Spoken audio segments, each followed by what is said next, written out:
Şu anda görevli gitti, minareleri sallıyor. Birini sallayınca diğeri de sallanıyor. Monar Jordan,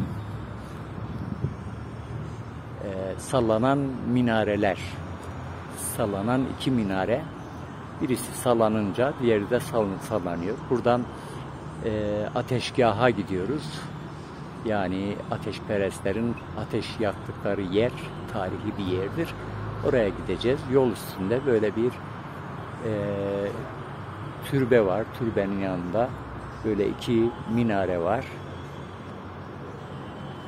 Evet. Evet. Evet.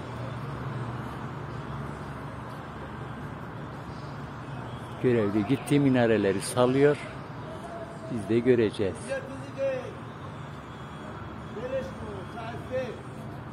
Bakalım minareleri nasıl sallayacak.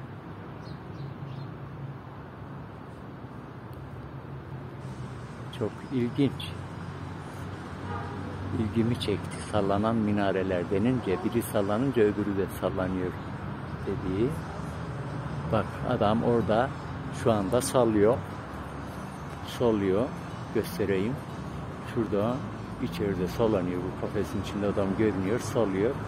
Birini sallayınca diğeri de sallanıyor.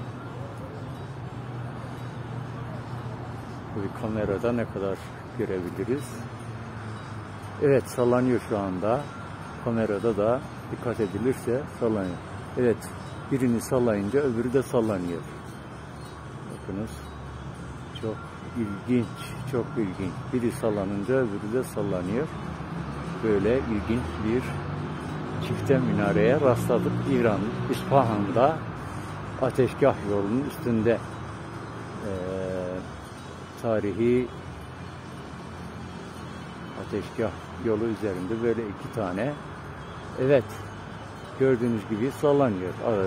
Gayet rahat görünüyor. Beşik gibi sallanıyor. Tamam, bitti. Evet. Sadece. Teşekkür ederim.